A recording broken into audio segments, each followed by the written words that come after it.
Halo, selamat datang kembali di channel YouTube Pusat Edukasi Saham Indonesia. Bersama saya Coach Lutfia.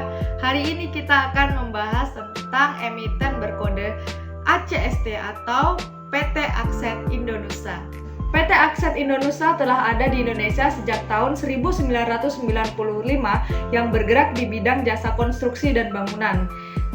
Pengendali utama saham PT Akset Indonusa adalah PT Karya Supra Perkasa, di mana PT Karya Supra Perkasa ini 100% sahamnya adalah milik PT UNTR atau United Tractor. Kegiatan utama PT Akset Indonusa adalah menjalankan usaha seperti membangun gedung, pertokoan, hotel, apartemen, jembatan, dan lain-lain. Jasa layanan terintegrasi dari yang disediakan oleh PT Akset Indonusa mencakup spesialisasi di bidang fondasi, bangunan bertingkat, pembongkaran, dan infrastruktur, serta layanan teknis dan konstruksi gedungnya dan pekerjaan sipil. Bisnis PT Akset Indonusa sendiri didukung oleh 8 anak perusahaan yang mengendalikan sumber daya konstruksi dan keahlian bidang lainnya. Kegiatan operasional ACST di Indonesia mencakup spesialisasi fondasi, layanan pompa atau pump service specialist, teknik MEP, mechanical, electrical, dan plumbing, serta pengerukan, reklamasi, dan proyek kelautan. Kegiatan ini juga didukung oleh penyewaan dan penjualan alat berat dan mesin untuk kelancaran proyek konstruksi. Karena ACST merupakan perusahaan yang bergerak di bidang jasa konstruksi dan bangunan, maka pertumbuhan bisnis PT Akset Indonusa ini sangat erat kaitannya dengan pertumbuhan bisnis di bidang jasa konstruksi dan infrastruktur. PT Akset Indonusa sendiri telah melantai di bursa sejak tahun 2013 dan pertumbuhan bisnis PT Akset Indonusa sendiri tercermin dari gerakan chart pada saham PT Akset Indonusa. Selain itu, chart tersebut juga menunjukkan bagaimana kondisi seutuhnya apa yang sedang dialami oleh PT Akset Indonusa, baik dari dalam sisi internal perusahaan maupun dari sisi eksternal perusahaan berdasarkan kondisi ekonomi makro. Setelah melakukan IPO pada tahun 2013, kita lihat kondisi chart PT Akset Indonusa mengalami penurunan.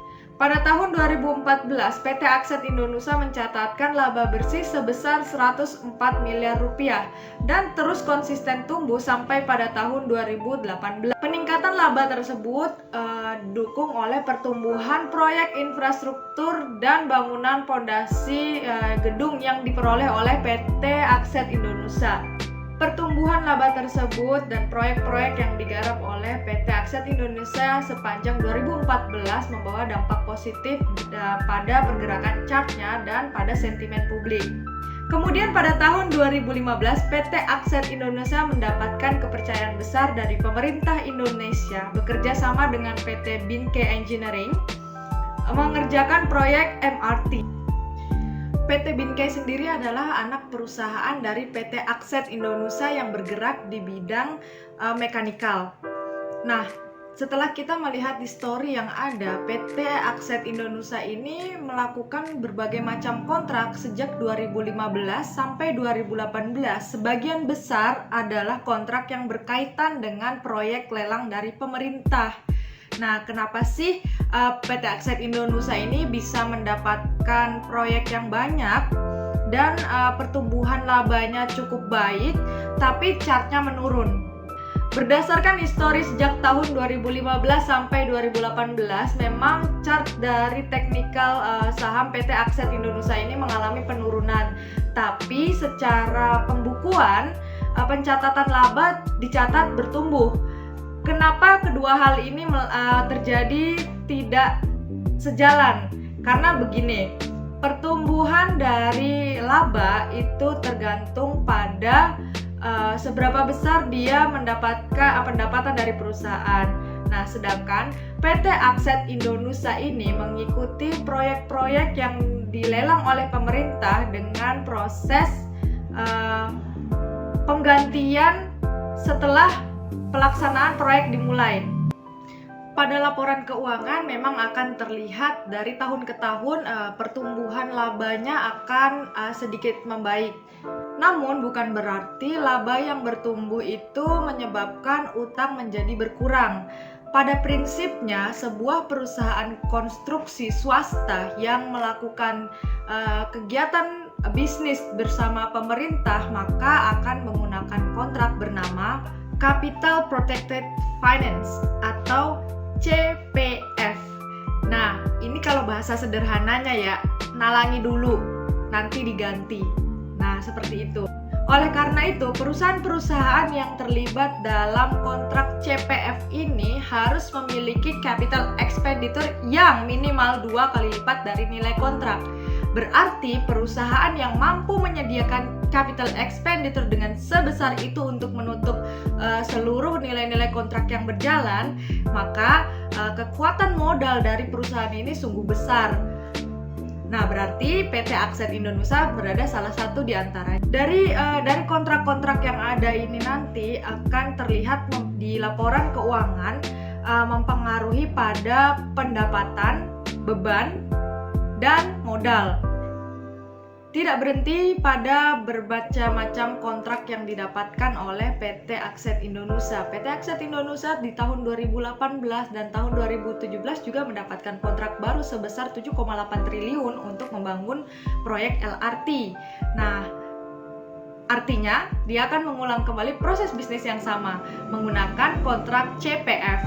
Pada tahun 2019, PT Akset Indonusa bekerja sama dengan salah satu konsorsium besar dunia melakukan proyek sebesar 1,5 triliun. Namun sayangnya proyek ini tidak berjalan lancar sehingga menimbulkan berbagai macam polemik dan PT Akset Indonusa menanggung kerugian sebanyak 1, triliun rupiah, sekitar itu. Pada tahun 2019 tidak berhenti di situ. Setelah mengalami beban kerugian yang lumayan besar, PT Akset Indonusa berusaha mengembalikan kinerjanya dengan melakukan pembaruan kontrak atau mendapatkan proyek-proyek infrastruktur lainnya dan konstruksi lainnya. Hingga pada tahun 2020 PT Akset Indonusa melakukan corporate action berupa right issue. Tujuannya untuk melikuidasi perusahaan sehingga sehat secara cash flow dengan standby buyer PT Karya Supra Perkasa. Artinya apabila masyarakat tidak menembus jumlah saham mereka, maka akan terdelusi sahamnya. Kemudian di tahun 2021, perusahaan menyatakan akan lebih selektif dalam menyeleksi klien yang akan berpartner dan akan lebih berfokus kepada beberapa subsektor seperti fondasi, struktur bangunan, dan infrastruktur.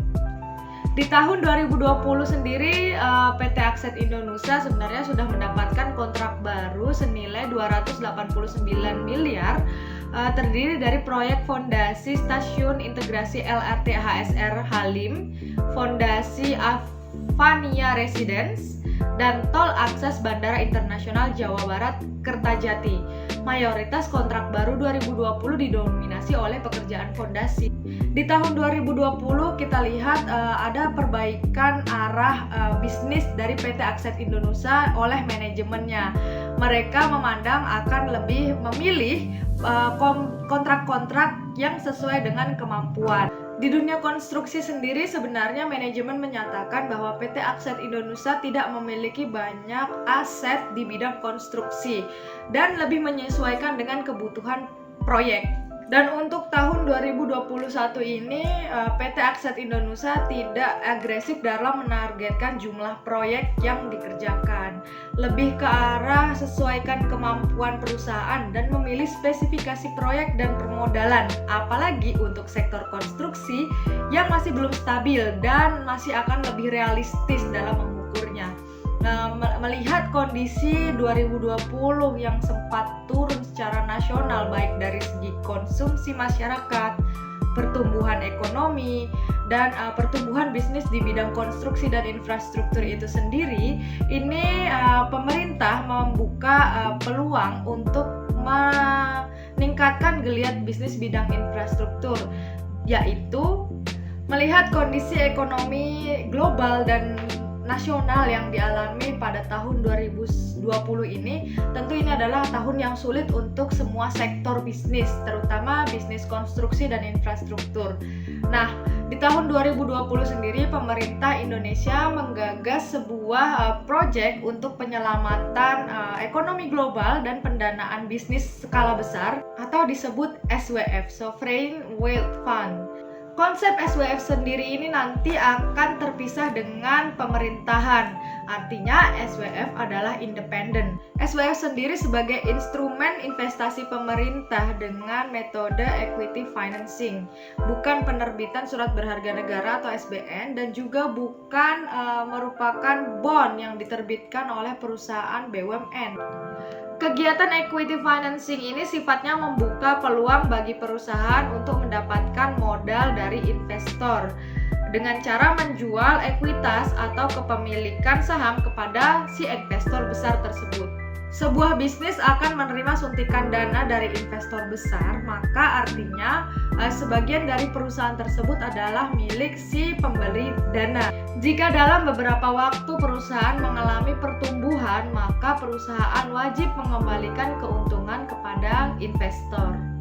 Pada tahun 2020 ini, setelah mengalami penurunan yang cukup dalam sejak tahun 2015 sampai 2020 ini, PT Akset Indonusa melakukan perbaikan kinerja keuangannya untuk melunasi hutang piutang, untuk meningkatkan kembali modal.